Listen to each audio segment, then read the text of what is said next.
Hi everyone, it's Gerry Dulac from the Post-Gazette, and I'm here at Oakmont Country Club. The first round of the 125th U.S. Open is complete. J.J. Spaun shoots 4 under 66.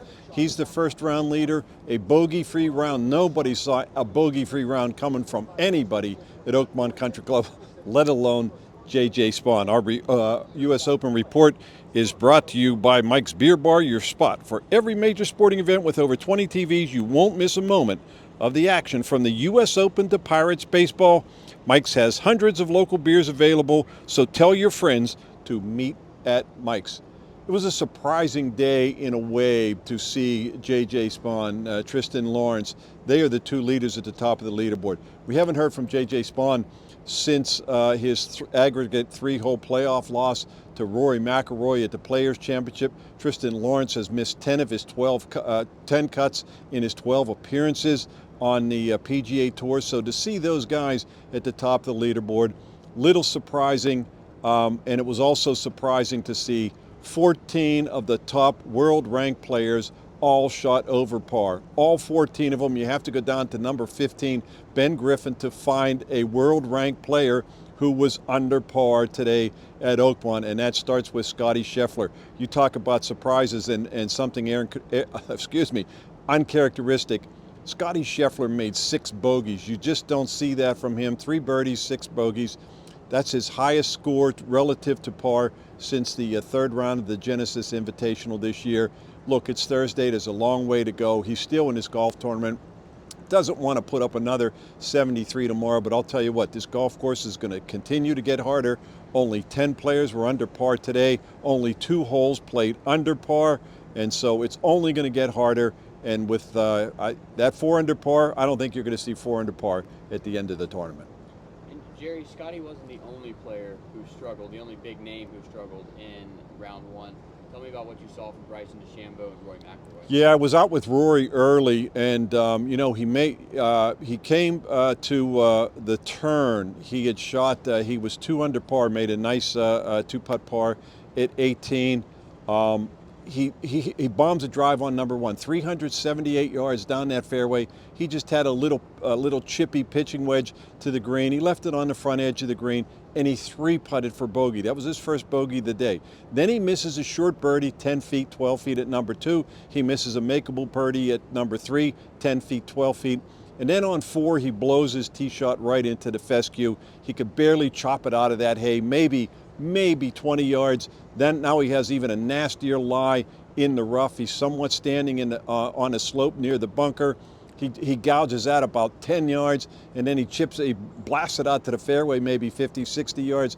I will say this, it was a wonderful bogey. I mean, because then he knocks the next one on the green, and he makes a 25-footer for bogey, but he shot 41 coming in, and after that good start, that was a poor finish. So, he's at 4 over par. Bryson DeChambeau, he was bemoaning his putter. He shot 73. Xander Schauffele, number 3 in the world, he shot 72. Ludwig Oberg also shot 72. And as I mentioned, the defending champ, Bryson DeChambeau, at 73. So not a great start for the world's best players, but it was for J.J. Spaun and Tristan Lawrence. And I'll tell you what we're going to do. We're going to take a break for a word from our sponsors. We'll be right back after this. Looking for more than just a shed? At Amish Yard, we build handcrafted structures that elevate your space and your lifestyle.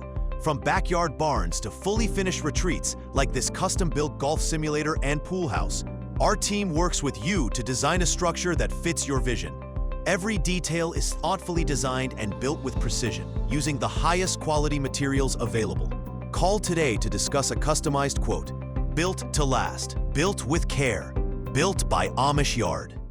So if you're looking at those great players being about 7 shots back after the first round, would you say they're out of this tournament? No, I don't think so, because Oakmont's only going to play tougher, and the best players, as they always say, the cream rises to the top. The best players will rise to the occasion, and I believe that. But I'll tell you who's lurking right behind, and you know this because he was my pre-tournament pick. Jon Rahm is right there as well. He's a 2-time major champ. He's at 2 under par. He's only a couple shots back. He's at 1 under par, 3 shots back. Jordan Spieth, too. Now, Jordan Spieth, every one of his rounds is calamitous, and so it was again today. He made 5 birdies to shoot 70, and he did what Jordan Spieth does. He ruins a good round by he always makes a bogey on the 18th hole. But he's right there as well, and I'll tell you the biggest surprise, Brooks Koepka. Where has Brooks Koepka been since he joined the LIV Tour? In his last 10 majors, he's missed 2 cuts and not finished better than 17th. He birdied the last 2 holes and to shoot 68. So he is right there as well. So you have 3 former U.S. Open champions breathing down the necks of those guys. Somebody got to -4 today, of course, in J.J. Spaun, but how hard do you think Oakmont played? You know, I forgot to look at the final scoring average. At one point it was 74.8, and as I mentioned, only 2 holes played under par, and one of those was the 17th, and the other one was the 620-yard fourth hole, where Patrick Reed had only the 4th double eagle in U.S. Open history. Patrick Reed ruined his round by making a triple bogey at the final hole to shoot 73. But those were the only 2 holes under par. But I'll tell you what I saw today that surprised me. In 2016, numbers 1 and number 10 were the 2 most difficult holes in the U.S. Open. Today, number 1 played as the 7th easiest hole, and number 10 played as only the 8th toughest hole. On number 1, I saw guys attacking the pin. They were taking target practice at number 1. They were stopping balls near the pin. You just don't see that at Oakmont, and it was surprising because these greens were always more firm than the fairways, and it's been dry now for a couple days, and I was just surprised to see those holes play that easy today. Gerry, what are you looking for tomorrow? I'm looking for Scottie Scheffler to rebound. He just doesn't do what he did today, making 6 bogeys.